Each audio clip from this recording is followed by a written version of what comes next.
Torchwood, The Men Who Sold the World, by Guy Adams.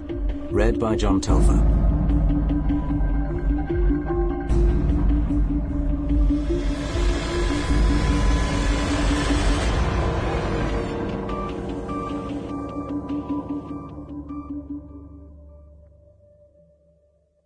$100,000 BC. Bentlow sniffed the air and moved out onto the plain. The sun was dropping in the sky, and Bentlow knew the night chill would rob him of his breath if he stayed out much longer. It was colder these days than it used to be. The air made smoke grow in front of Bentlow's face when he breathed. He would try and catch the smoke, squeeze the warmth from it. But the smoke was only the ghost of fire, and ghosts held no warmth for Bentlow. If he wasn't back in the cave by the time the sun broke on the earth, back next to the fire that still lived, he would die out here. And that would feed his family no better than the empty pouch on his back. Bentlow remembered when his father had brought home meat from the plain. There had always been plenty of it. Bentlow's father had been a great hunter. Perhaps he had been too good. Perhaps his axe had killed all of the animals, so that now, as Bentlow tried to feed his own family, there was nothing left to eat. Bentlow kept his eyes on the dirt, reading the story of the earth, the route the animals had taken as they also came onto the plain looking for food. He saw the track of an ox, like two curled mouths. It was a sign of good food, but he did not trust it. He had followed the tracks of oxen for hours before, and found nothing.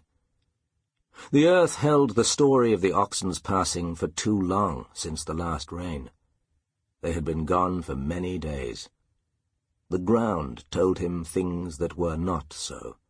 The ground stole the food from his family's belly. He took his knife and hacked at the ground. Sometimes, when you were angry enough, the earth gave up roots and bulbs. The ground feared your knife. It tried to make friends with you, so you would not kill it.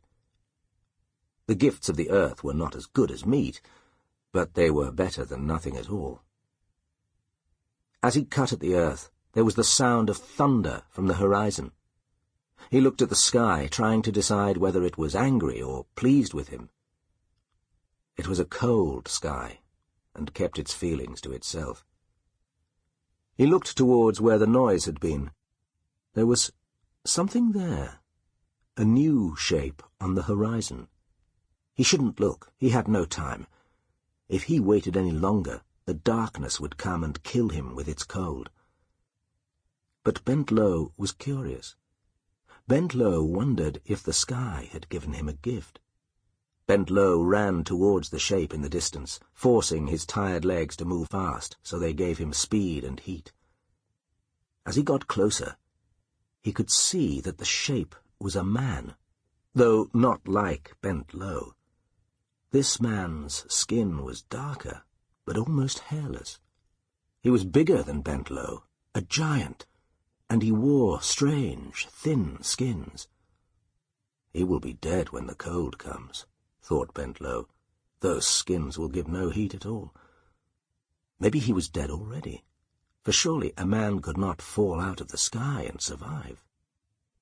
"Please," the man said, though Bentlow could not understand the noise, keeping back in case the man was dangerous.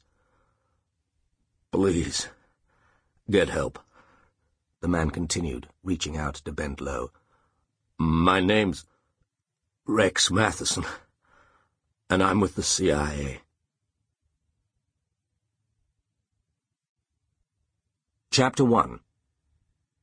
Wilson had thrown up so often on the voyage out he was sure this must be soul he was picking from between his teeth, though, having worked 18 years for the department, it was unlikely he had any soul left.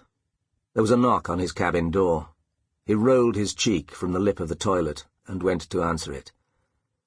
"Yanks are here, sir," said the junior rating outside before offering a salute.